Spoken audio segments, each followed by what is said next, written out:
YouTube. Voilà. Voilà. Nous y sommes. Alors, nous étions arrivés là, ce me semble, la semaine passée, Jérémie 12, 5. Si déjà tu t'épuises à courir avec des piétons, comment donc tiendras-tu en courant avec des chevaux? S'il te faut un pays tranquille pour ta sécurité, qu'adviendra-t-il de toi lorsque tu feras face à la crue du Jourdain? Alors, le prophète Jérémie, saisi par Dieu, parle. Nous comprenons par là, ce n'est pas Jérémie qui parle, c'est Dieu qui parle. Et Dieu nous dit, si déjà tu t'épuises à courir avec des piétons, comment donc tiendras-tu en courant avec des chevaux? Pourquoi il dit cela? Simple. C'est parce que vous et moi, nous devons comprendre et saisir ceci. Ce n'est pas à nous, quand nous marchons, à diriger nos pas, à diriger nos voies, à prendre les décisions. Pourquoi là, Dieu reproche à son enfant, mais tu cours avec des piétons, tu te fatigues. Comment pourrais-tu courir avec les chevaux car tu as pour vocation de courir avec des chevaux? Tu vas rentrer en compétition avec des chevaux. Mais tu ne tiens pas. Qu'est-ce qu'il est en train de nous dire? Il est en train de nous dire que nous appuyons sur nos propres forces. Il est en train de nous dire que nous comptons sur nos propres moyens. Il est en train de nous dire que nous sommes orgueilleux. Il est en train de nous dire, mais ce n'est pas à l'homme quand il marche à diriger ses pas. Si tu prends cette décision-là, ta force est faiblesse. Si tu t'appuies sur ce que tu es, tes compétences, tes ressources, tu as déjà échoué. Parce que ce qui est dit, ce n'est pas à toi quand tu marches à diriger tes pas, c'est à moi à le faire. S'il te faut un pays tranquille pour ta sécurité, qu'adviendra-t-il de toi lorsque tu feras face à la crue du Jourdain? Rappelez-vous ce que Jésus a dit quand, après sa mission, il est reparti auprès de son Père pour aller nous préparer une place. Il nous a dit, écoutez, restez tranquille jusqu'à ce que mon esprit puisse venir. Et c'est mon esprit, quand il viendra, qui va vous conduire dans toute la vérité. C'est mon esprit qui va être votre soutien. C'est mon esprit qui va vous prendre par la main pour vous diriger. C'est mon esprit qui va me remplacer auprès de vous, qui va veiller sur vous, qui va vous conseiller, qui va vous donner les directives qui sont nécessaires. Voilà en réalité là où nous avons péché, mes bien-aimés. Nous nous sommes appuyés sur nos moyens, sur nos forces, sur nos ressources, sur nos capacités et nous avons été déçus. Nous n'avons eu pour récompense que déception, déception, déception. Car c'est écrit et c'est incompressible. Ce n'est pas à l'homme, quand il marche, à diriger ses pas. Ce n'est pas à l'homme, quand il évolue, à prendre des décisions basées sur son intelligence, son savoir, sa clairvoyance, sa propre lumière. Il doit, comme un enfant, remettre à Dieu le cours de sa destinée. Et c'est à Dieu de pouvoir le diriger. Voilà le pourquoi de la méditation. Voilà le pourquoi de tout l'enseignement que nous recevons. C'est pour que la dépendance sur nous-mêmes soit coupée et que la dépendance sur Dieu soit établie. Si vous et moi, nous suivons ces consignes divines et que nous permettons à Dieu de prendre la main, eh bien, nous sécurisons notre destinée et nous arriverons certainement au bon port, sans embâche et sans difficulté. Alors, dans ce processus, Dieu a sa façon de nous forger, de nous former, de nous construire, de nous bâtir, de couper, d'élarguer, de nous fondre, de nous donner une forme. C'est lui qui fait ce travail par son esprit. Et comment il le fait? Il le fait avec ce qu'il choisit dans sa souveraineté. Alors, il choisit par exemple une personne qui va mentir sur toi, sur moi. Excusez-moi. Il choisit une personne qui va mentir sur toi et sur moi. Et il te dit, comment tu gères cette situation?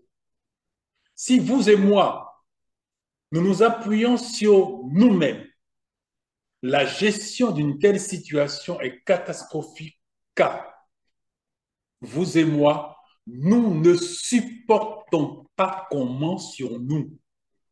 Nous ne supportons pas qu'on nous met en difficulté. Nous ne supportons pas qu'on écorche notre image. Nous ne supportons pas qu'on puisse envoyer sur nous une image que nous ne nous donnons pas. Nous réagissons violemment. Mais ne se fait-il pas que Dieu, en fin de compte, choisit de telles méthodes pour nous former, pour nous reformer, pour nous construire, pour nous déconstruire. Et s'il vous plaît, quelqu'un a laissé son micro ouvert, s'il vous plaît, pour nous construire, pour nous forger et pour nous reformer. Ceci est extrêmement important pour vous et moi, de comprendre comment Dieu travaille, avec quoi il travaille, ses méthodes de travailler. Vous savez, parfois, ça peut paraître extrêmement dur, extrêmement violent, sa façon de travailler. Parce qu'avoir une personne qui va venir sous direction divine, mentir sur nous, dégrader notre image, salir la bonne opinion qu'on s'était pris pour construire avec précaution, voilà qu'en un instant, cette image est dégradée. Voilà en un instant, et nous nous trouvons plus bas que la poubelle. Eh bien, vous savez, nous n'acceptons pas ça, nous réagissons. Il dit là, ta réponse à l'offense est importante. Elle détermine quoi? Ton futur. Ta réponse à la tentation, à la chaleur de l'épreuve, de l'affliction, détermine ton salut. Alors, bien sûr, dans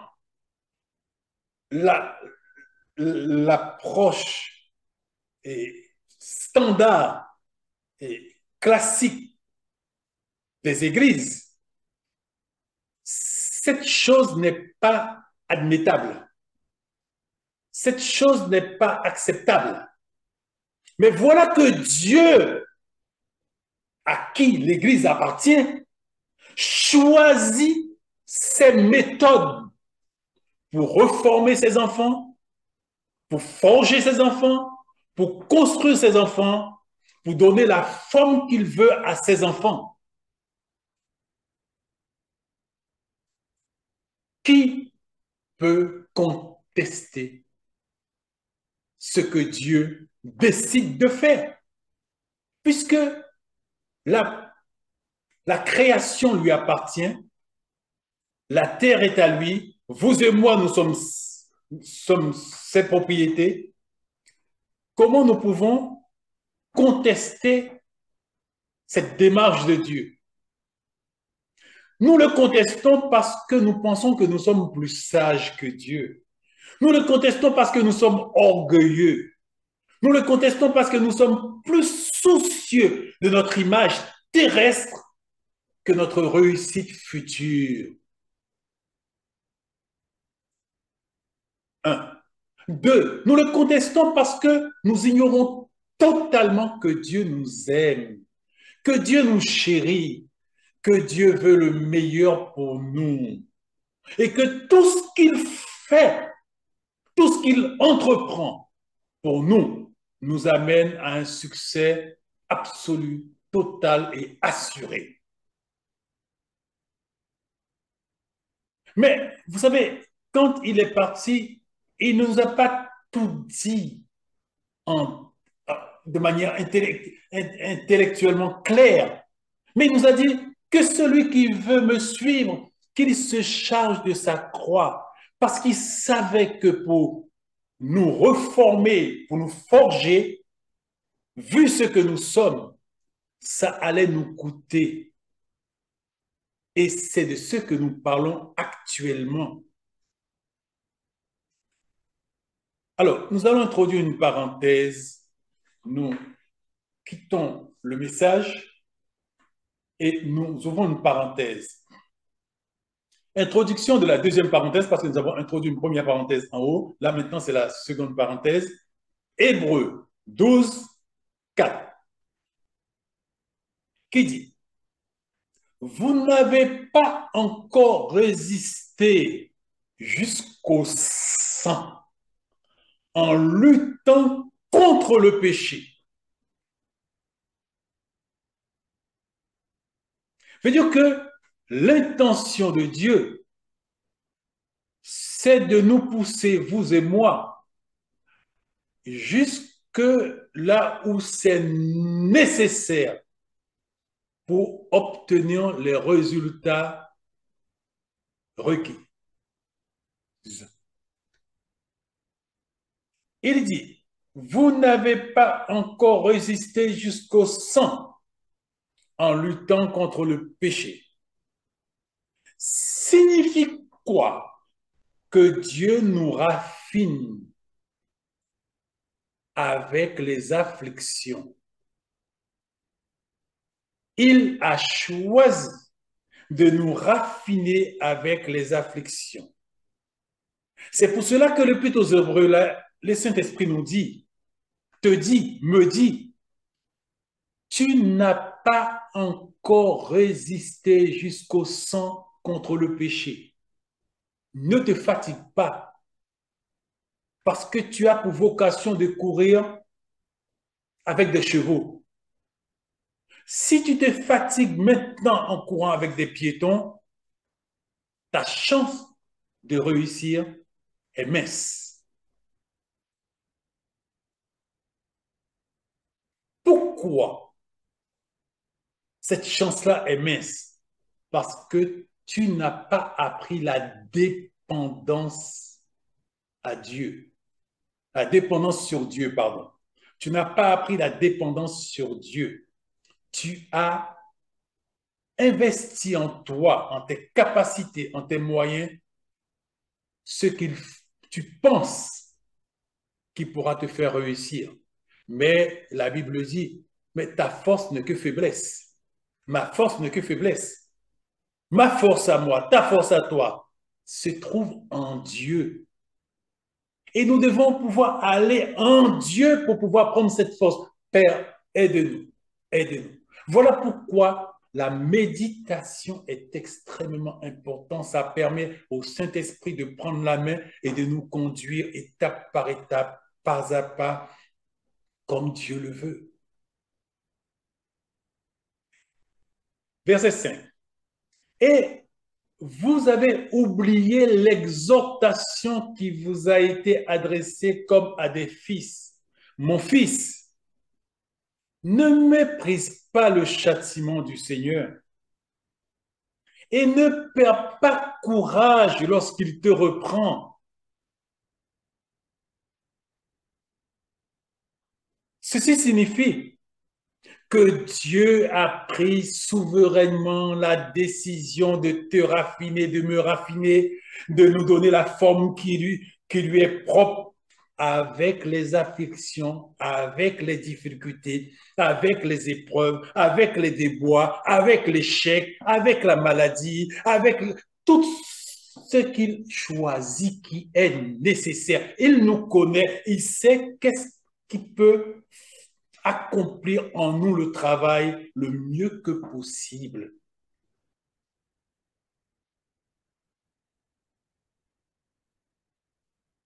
Vous n'avez pas encore résisté jusqu'au sang en luttant contre le péché. C'est-à-dire que Dieu va permettre que vous et moi, nous soyons tentés par le péché. Dieu va permettre que nous soyons tentés par les téléphones portables. Dieu va permettre que nous soyons tentés par les femmes. Dieu va permettre que nous soyons tentés par les hommes. Dieu va permettre que nous soyons tentés par la pornographie. Dieu va permettre que nous soyons tentés par la nourriture. Dieu va permettre. Qu'est-ce que tu fais? Qu'est-ce que je fais? Je résiste jusqu'au sang ou je cède? Qu'est-ce que nous faisons? N'oublions pas, c'est un choix divin pour nous reformer, pour nous forger. C'est pas quelque chose qui vient de Satan. Comprenez-moi. Il est utilisé par Dieu pour venir attaquer, mais ce n'est pas quelque chose qu'il prend la décision de faire. C'est Dieu qui prend la décision. Et s'il prend la décision, il sait que toi et moi, nous pouvons résister. Mais voilà la faille pour toi et pour moi.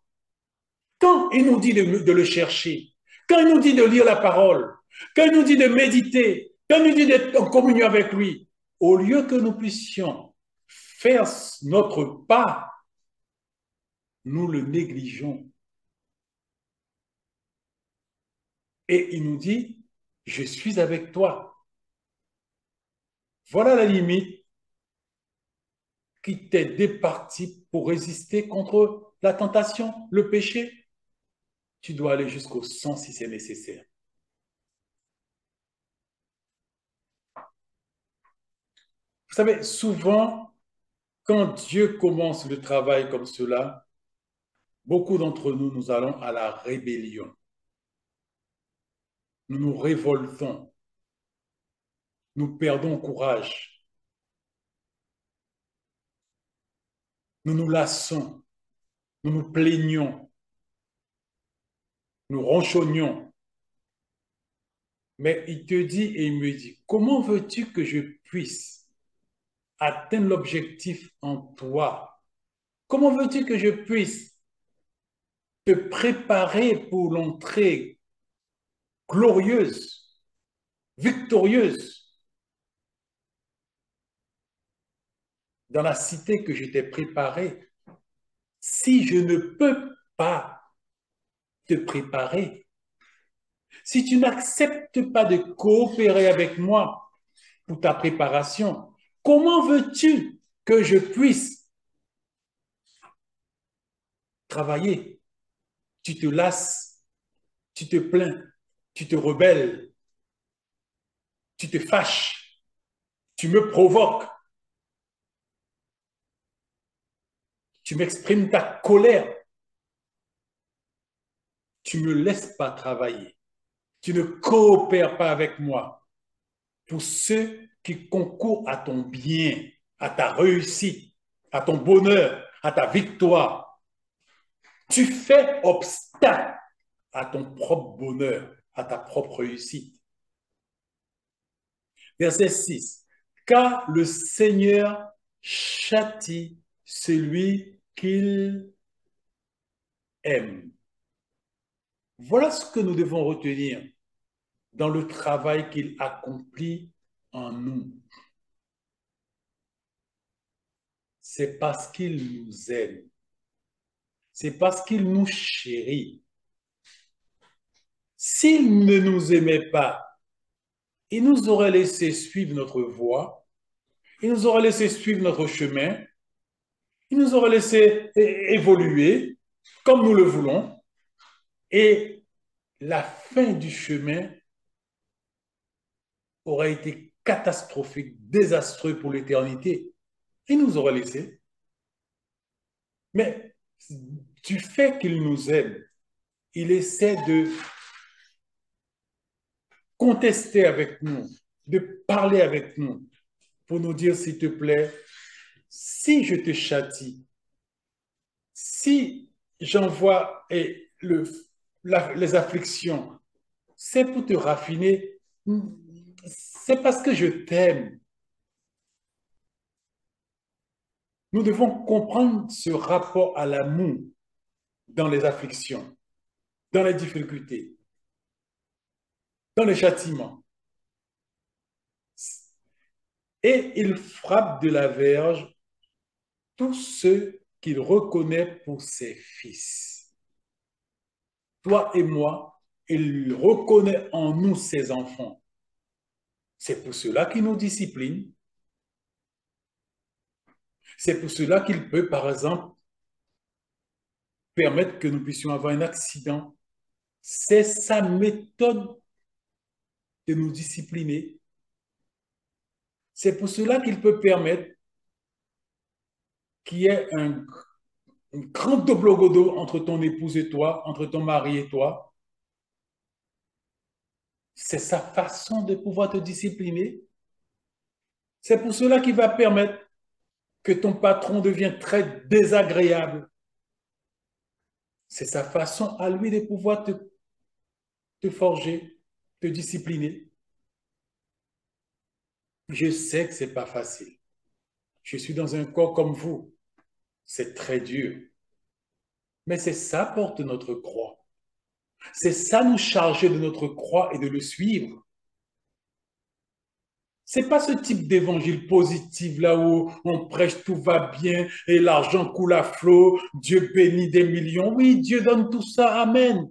Mais Dieu est concerné avant de tout ça, Dieu est concerné par notre réussite réelle. Notre réussite momentanée sur la terre, avoir une grande bénédiction, avoir, vous savez, Dieu m'a béni, Dieu m'a fait cadeau d'une voiture. Mais écoutez, c'est une grande bénédiction. Mais pour moi, la bénédiction que je recherche, Dieu le sait, c'est la finalité de mon parcours. C'est que je puisse arriver devant le trône et lui dire merci, papa. Pour moi, ça, c'est la réussite.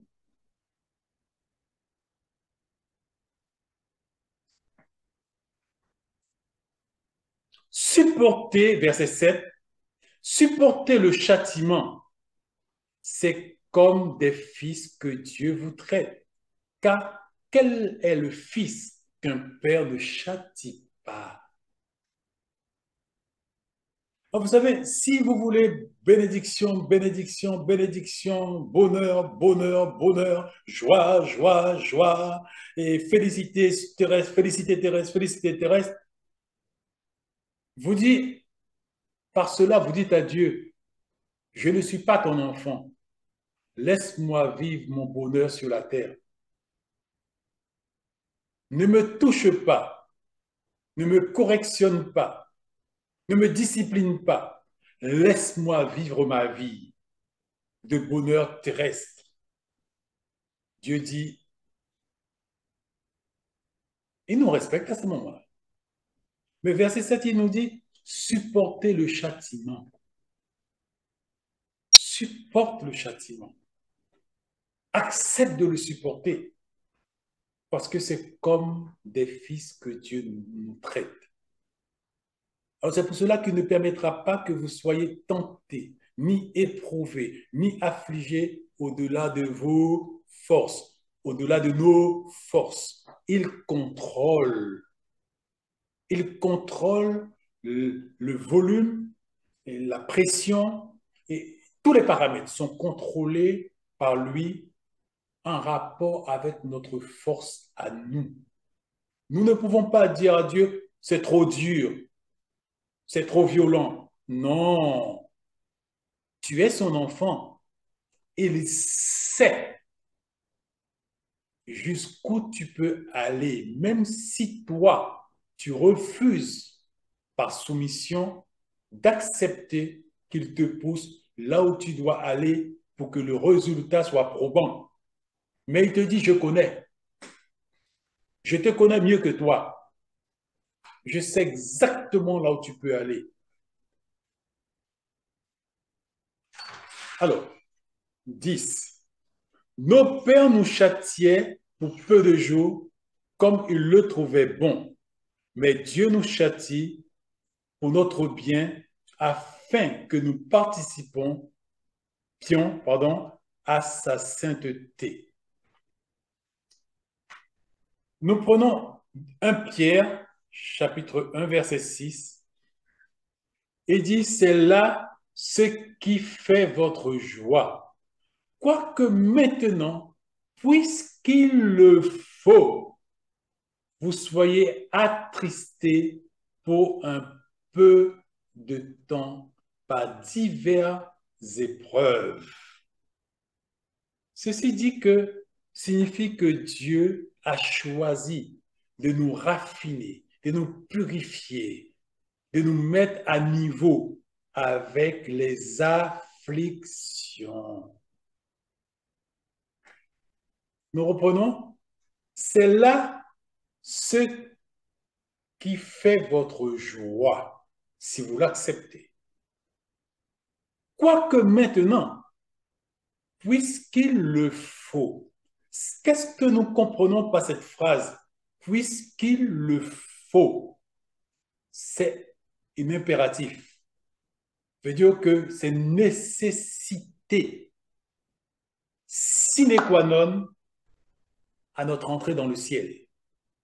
Puisqu'il le faut, c'est une exigence. Nous devons passer par là. Vous soyez attristés pour un peu de temps par diverses épreuves. Merci Seigneur de nous donner la force d'accepter tout ce qu'il choisit de faire venir sur notre chemin. Mais ne vous découragez pas. Dieu sait nous donner du bonheur. Dieu sait nous donner la joie. Parce que combien de fois j'ai expérimenté, au milieu des pires moments, mon cœur est débordant de joie, d'allégresse. Le bonheur du chrétien n'est pas indexé à sa situation. C'est incroyable, mais c'est la vérité. La joie, la paix, le bonheur du chrétien n'est pas indexé à sa situation du moment. Car le chrétien vit dans deux corps, le corps physique et le corps spirituel. Et Dieu peut lui donner du bonheur au milieu même de l'affliction. Dieu peut lui donner des chants de victoire au milieu de l'affliction. Dieu peut lui donner un bonheur incommensurable au beau milieu de l'affliction. Ça, c'est le Dieu que nous servons, mes bien-aimés. C'est le Dieu Tout-Puissant. Il sait faire. Il sait consoler. Vous avez une joie débordante dans votre cœur et vous ne comprenez pas sa source. Sa source, c'est Jésus, c'est l'Esprit Saint. Alors, afin que l'épreuve de votre foi, plus précieuse que l'or périssable, qui cependant est éprouvé par le feu, ait pour résultat la louange, la gloire et l'honneur lorsque Jésus-Christ apparaîtra. Voilà la fin de la deuxième parenthèse. Nous retournons maintenant au message proprement dit une plus grande compréhension. Une plus grande compréhension de quoi? C'est ce que nous avons dit. Une plus grande compréhension sur comment Dieu construit son corps, les différents membres de son corps. Comment Dieu construit son Église. Et son Église est réelle. Comment Dieu construit les différents membres du corps de Christ. Vous savez, un enfant, quand il arrive dans le sein de sa mère, c'est une masse informe qui n'a pas de forme.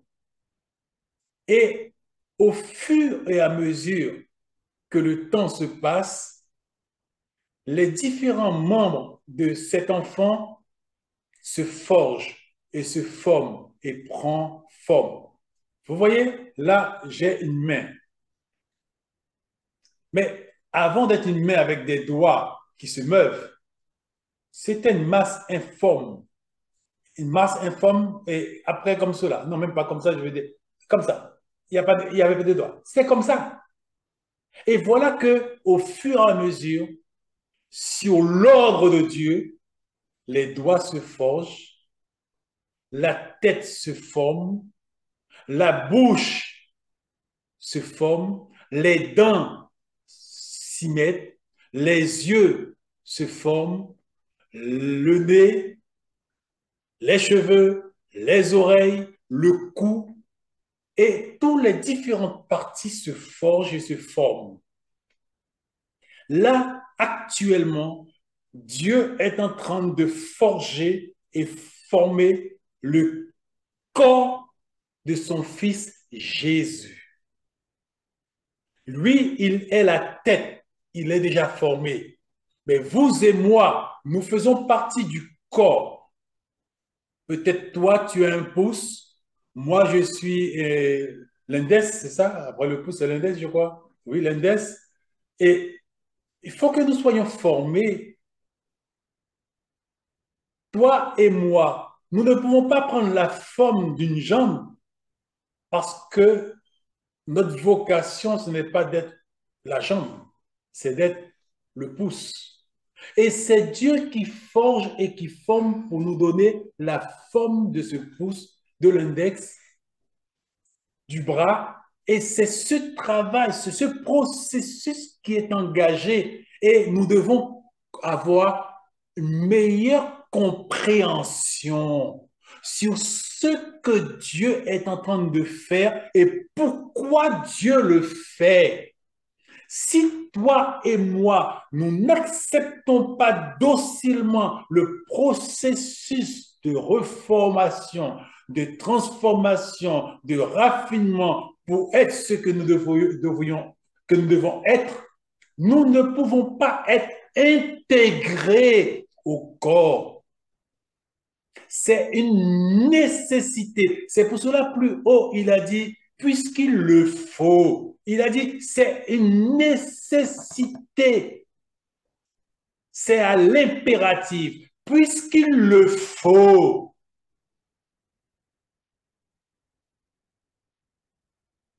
On veut réussir. Nous avons une seule directive, ou une seule directive, nous y soumettre. Nous n'avons pas d'alternative.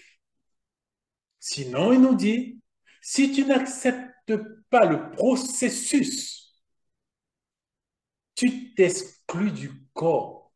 Tu ne pourras pas faire partie du corps. C'est pour cela, auparavant, l'Église était belle et agréable. On se convertissait et on vivait sa vie. Et on voulait que Dieu me bénisse, moi, bénis-moi, bénis-moi, bénis-moi. Si tu ne me bénis pas, eh bien, je ne serai pas ton enfant. On n'avait rien compris. On n'avait rien compris. L'Église n'avait rien compris. Quand Jésus dit, tu veux me suivre? Charge-toi de ta croix chaque jour et suis-moi. L'Église a fait, j'en ai pas besoin, je ne veux pas de ça. Je ne veux pas entendre difficulté, je ne veux pas entendre épreuve, je ne veux pas entendre tracasserie. Je veux vivre ma vie de bonheur, paradis terrestre.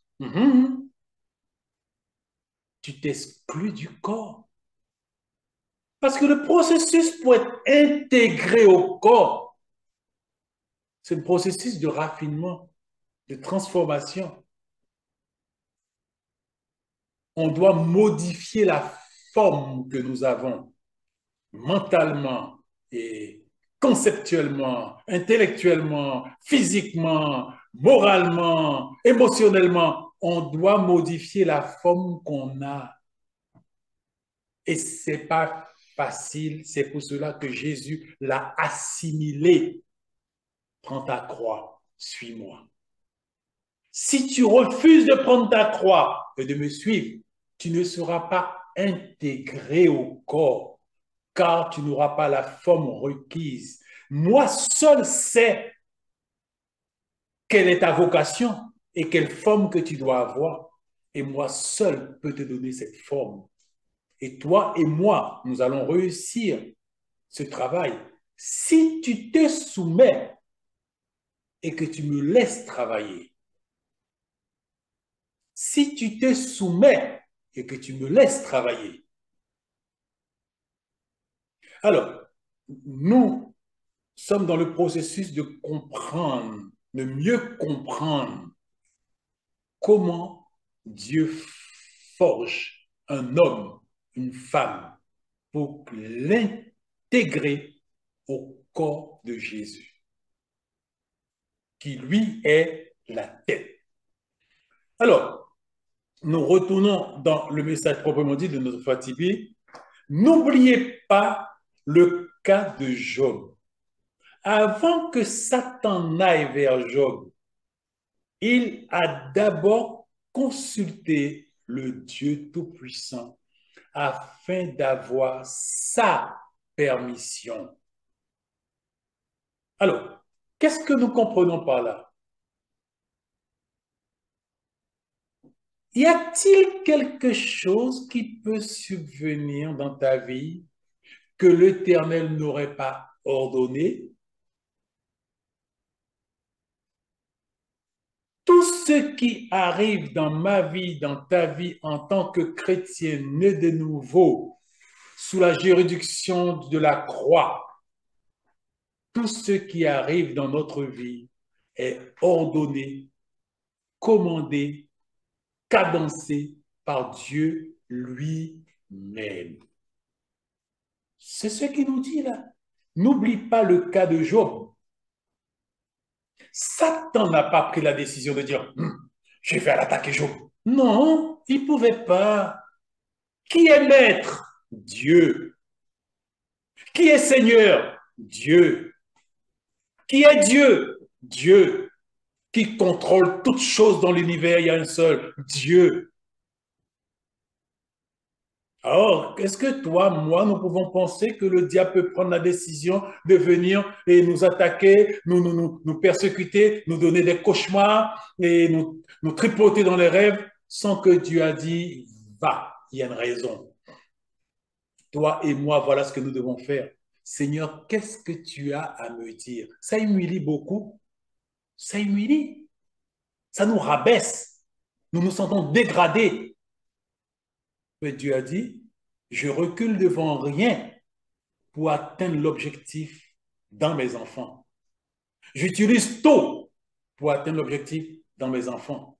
J'utilise la bénédiction, j'utilise la joie, j'utilise l'affliction, j'utilise les persécutions, j'utilise les tracasseries, j'utilise la richesse, j'utilise la pauvreté, j'utilise tout pour les reformer, pour les forger, pour les former, pour leur donner la forme que je veux.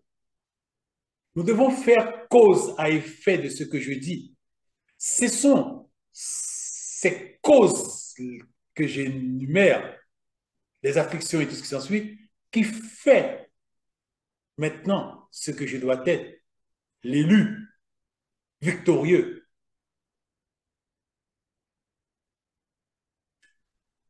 Nous devons seulement savoir, connaître et comprendre comment ces choses se font.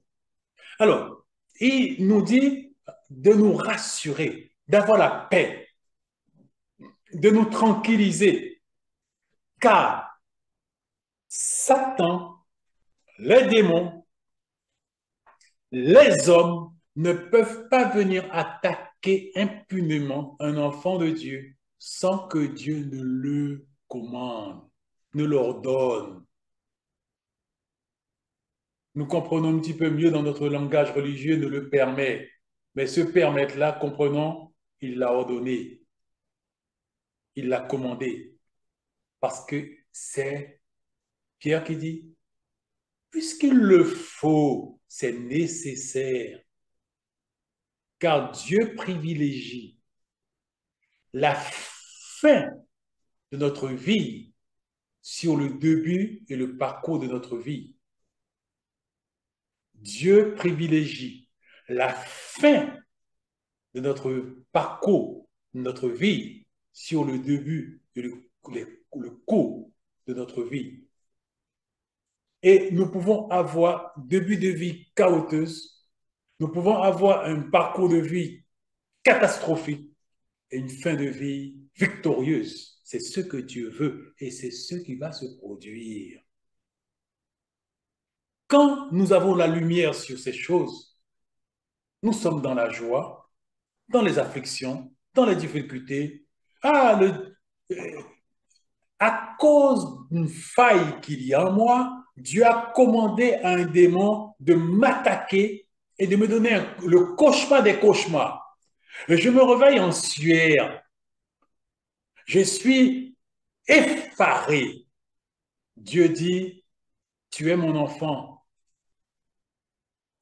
Dieu dit, tu es mon enfant. Réjouis-toi. Ne te fais pas de soucis. Sois en paix. Ne t'inquiète pas. Je contrôle toutes ces choses et je les ai ordonnées. Ils ne peuvent pas échapper à mon contrôle. Toi seulement, pose la bonne question. Seigneur, qu'est-ce que tu as à me dire? Qu'est-ce qui doit être accompli en moi?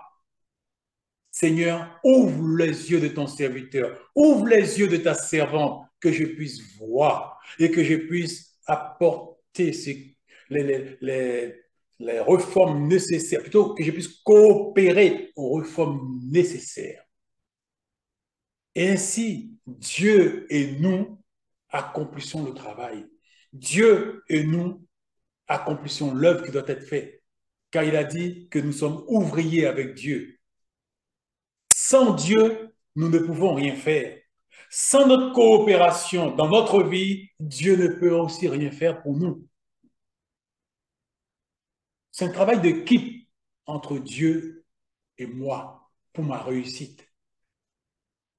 Lui, il juge les tests, les épreuves,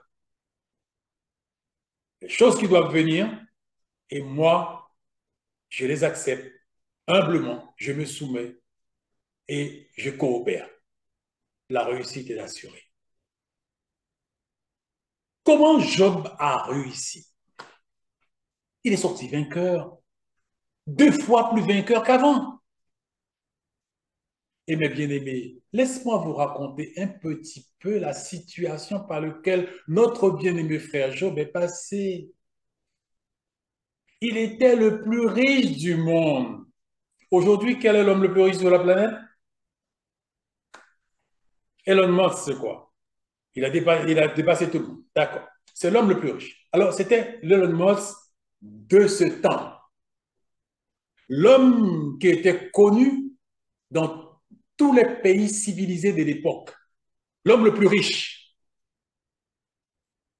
Voilà que en une journée, notre bien-aimé frère Job perd tous ses brebis, tous ses bœufs, tous ses chameaux, tous ses enfants, tous ses biens, tous ses servants. tous ses serviteurs. Et même il a perdu sa femme qui lui a dit, maudit Dieu, meurt.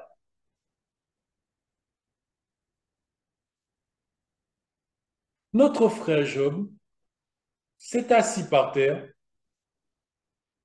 il a déchiré ses vêtements pour montrer qu'il s'humilie, et il a dit, l'Éternel a donné, l'Éternel a repris, que le nom de l'Éternel soit béni. Et ça, c'était l'entrée en matière. Il a dit à Dieu, voilà ce que je veux. Maintenant, dans le parcours de l'épreuve, il a perdu contrôle, il a perdu la tête, il est devenu fou, il est devenu sage. Ça fait partie, Dieu sait que c'est comme ça que ça marche. Mais au départ, il a dit, voilà ce que mon cœur dit. Seigneur, j'accepte que ton nom soit glorifié. Dieu a dit, OK, validé. Maintenant, je sais qu'il va y avoir des hauts et des bas, des hauts et des bas, des hauts et des bas, des bas et des hauts. On va y aller. Et à la fin de tout ça, Dieu a pu révéler à Job ce qu'il poursuivait. Job était rempli de suffisance, rempli d'assurance en lui-même, puisque sa réussite était fulgurante. Et il est descendu de son piédestal. Il a dit, écoutez, je pensais que je connaissais, mais en réalité, je ne sais rien. Je suis un ignorant. Et à partir de maintenant, c'est à la fin du discours, à partir de maintenant, ma bouche est fermée. Je n'ai rien à dire. Dieu a continué à lui parler. Et en un Bonjour. instant, Job s'est trouvé obtenant 2 fois plus de richesses qu'il n'avait avant.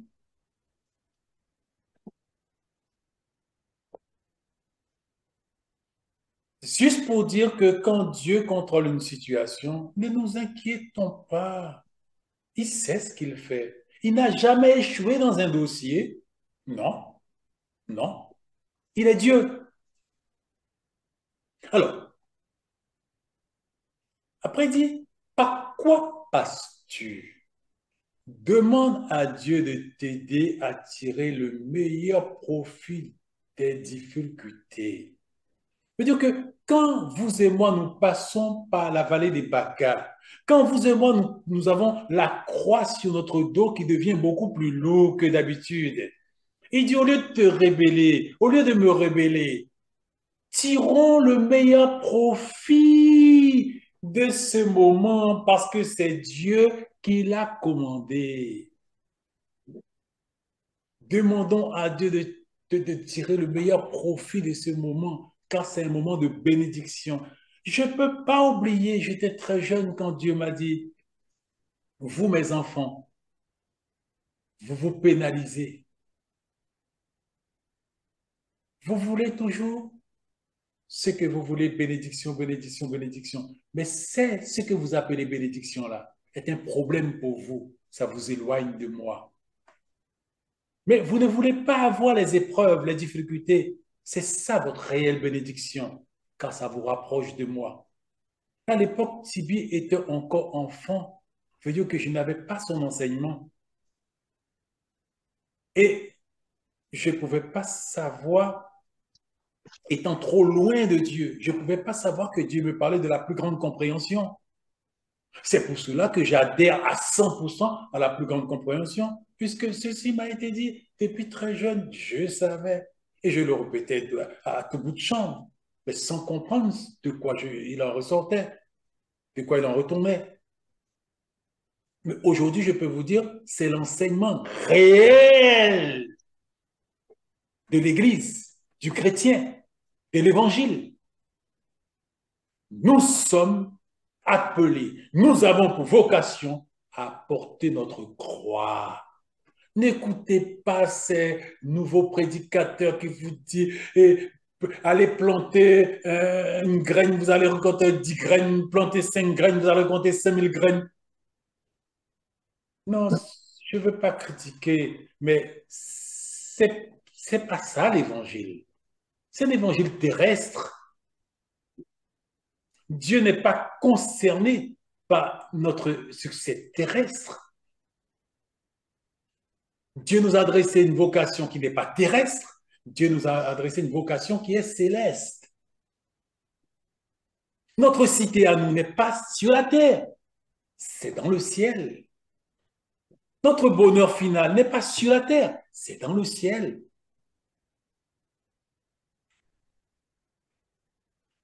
Alors demandons toujours à Dieu, même si c'est des larmes, même si avec douleur, demandons à Dieu, Seigneur, aide-moi à tirer le meilleur profit de mes déboires, de mes échecs, de mes douleurs, de mes peines, et même tirer le meilleur profit des bénédictions que nous avons, pour pas que ces bénédictions puissent nous s'entraîner loin de lui.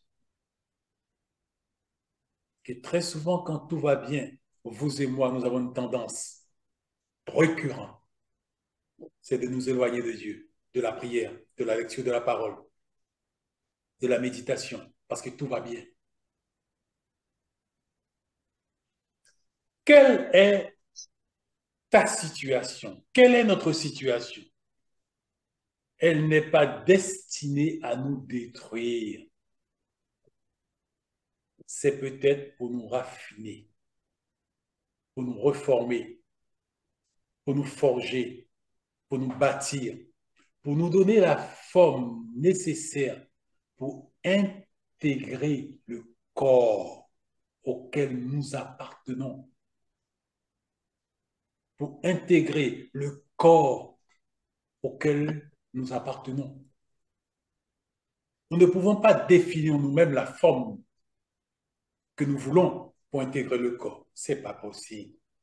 Bien souvent, Dieu œuvre à travers les circonstances de la vie. Ceci, c'est mon expérience personnelle. Vous savez, ceux qui connaissent le parcours de notre frère sont dans l'admiration de voir comment il a pu permettre à Dieu d'atteindre un tel objectif en lui. Mais voilà qu'il nous livre son secret. Il nous dit, c'est les Trafalgar, les catastrophes, les souffrances, les peines, les afflictions, les persécutions qui ont fait de lui ce qu'il a été avant son départ. Il dit, c'est mon expérience personnelle. Ceci est mon vécu. Dieu œuvre à travers les circonstances de la vie pour atteindre ses objectifs. Bien souvent, Dieu œuvre à travers les circonstances de la vie, des circonstances adverses, telles que ta maladie, ton affliction, tes revers, dans le but de te purifier et de te séparer des éléments souillés et impurs, comme la colère, l'amertume, le non-pardon, la jalousie, la violence, la confiance en soi, la prétention, etc., etc. Dieu veut détacher toutes ces choses de nous. Dieu veut séparer ces choses de nous. Il utilise les circonstances de la vie, les afflictions, les revers, l'adversité, la maladie, et même il va à l'ultime. Dieu n'a pas de limite pour atteindre son objectif. Dieu ne s'arrête pas. Rien ne peut le bloquer dans ce qu'il fait pour atteindre l'objectif dans son enfant qu'il aime. Alors, nous devons nous rappeler, mes bien-aimés, dans tout ceci, il n'y a qu'une chose qui motive Dieu, son amour pour toi et pour moi. Dans tout ceci, il n'y a qu'une seule chose qui motive Dieu, son amour pour toi et pour moi. Si nous n'arrivons pas à comprendre que c'est son amour pour nous qui le motive, ça va automatiquement nous pousser dans la direction inverse. Mais quand nous comprenons et que nous acceptons que c'est son amour qui le motive pour agir comme il agit dans notre vie, nous sommes protégés et gardés. Alors, je vais évoquer quelque chose de très important. Toi et moi, est-ce que nous pouvons un seul instant savoir qui nous sommes?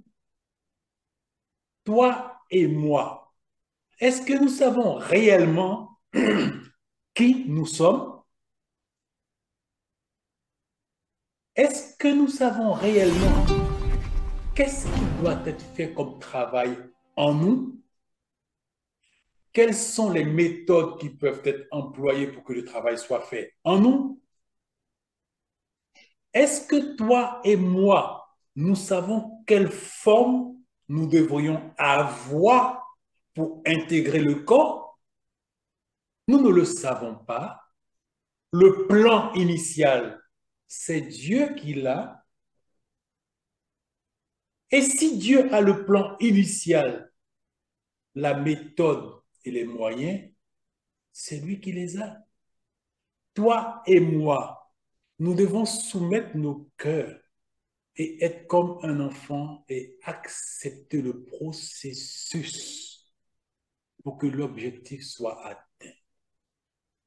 Si le processus n'est pas suivi, l'objectif ne sera jamais atteint. Ne jouons pas après avoir renoncé à ce monde, à ses plaisirs, ses avantages. N'échouons pas maintenant en bloquant Dieu dans ses objectifs en nous. Faute de connaissance, mon peuple périt. Il nous donne la connaissance aujourd'hui pour que nous puissions mieux coopérer, collaborer avec lui pour que les objectifs puissent être atteints en vous et en moi. Est-ce que nous sommes prêts à dire en toutes choses, Amen Seigneur, oui Seigneur, yes Sir, que ta volonté soit faite par la mienne? Est-ce que nous sommes prêts? Que Dieu nous donne sa grâce, Père, aide-nous s'il te plaît, à soumettre nos cœurs, nos volontés, nos désirs à sa volonté à lui. Que Dieu nous donne un cœur soumis, un cœur sage et intelligent pour que l'objectif soit atteint avec gloire, avec puissance, au nom de Jésus. Amen. Amen. Nous nous arrêtons pour l'instant. Nous allons éventuellement avoir des échanges et si c'est nécessaire, nous pourrons continuer plus loin. Sinon, c'est pour la semaine prochaine.